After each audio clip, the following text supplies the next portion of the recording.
The World Bank has praised Kenya for being one of the fastest growing economies in Africa. It's one of Africa's new technology and innovation hubs. But the bank has also pointed out that one of the biggest impediments to future growth is corruption. Your president has called corruption a national security threat. One report found Kenya is the third most corrupt country in the world in economic crimes. But here's the thing, a recent report by Kenya's Ethics and Anti-Corruption Commission found that 3 out of 4 Kenyans believe corruption is not only rife in their country, but has increased on your government's watch. You know what? Don't hold us, don't punish us for doing the right thing. Don't do that, right? These are our own reports. These are our own reports, right? We are self-retrospecting. We are self-reflecting. And we are putting institutions in place, multi-agency institutions. We're putting all sorts of systems in place to fight that. So don't punish us for doing the right thing. Who's punishing you? So if you read that we have said this, right? Yeah? Well, you haven't said it. 3 out of 4 of your voters say that it's gone up on your watch. What's your response to that? Listen, it's a very simple question. If we are doing that, right? The reason that we have a multi-state agency, right, task force, right, dealing with corruption, is because we recognize that we have a problem. The president is talking about it, so it's not something that we're objecting to or rejecting. It's something that we have. So do you agree with 74% of Kenyans who say corruption has gone up on your government's watch? I'm not going to talk about the percentages. I'll tell you this. I'm not asking you to talk about the percentages. I'm asking whether you agree with the majority of Kenyans. There is no country today, as we speak, right, that can tell us that they're free of corruption.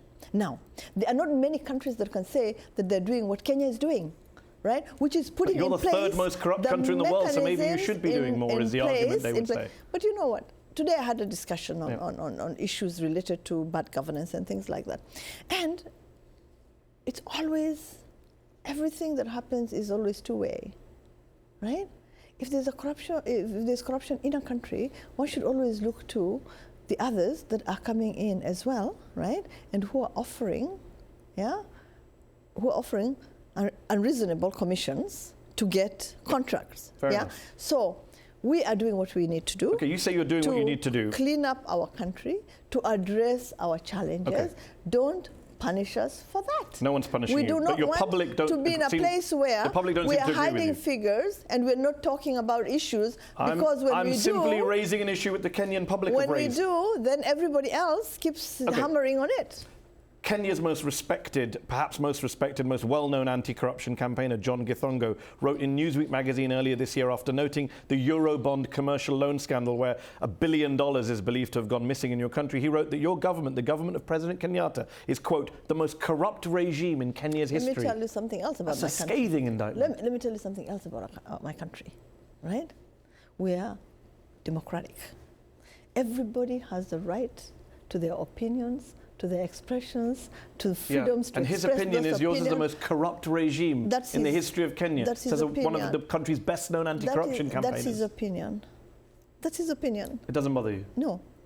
It doesn't bother me. Why doesn't it bother me? Because it's acknowledged by the government that we have a problem and we're addressing that problem. So it doesn't bother me what others say who want to make this problem much bigger in scale than it actually is. We need to address it. We need to find solutions, right? We need to do the right thing by our people, right?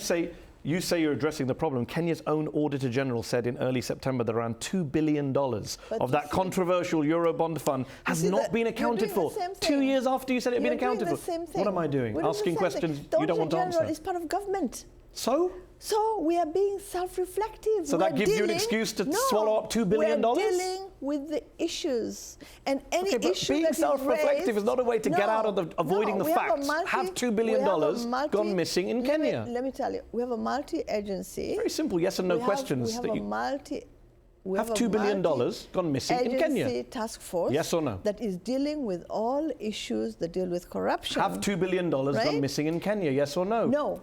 Okay. He disagrees with you, your own auditor-general. Well, it's his opinion. It's his opinion. I respect everybody's freedom to say what they need to say.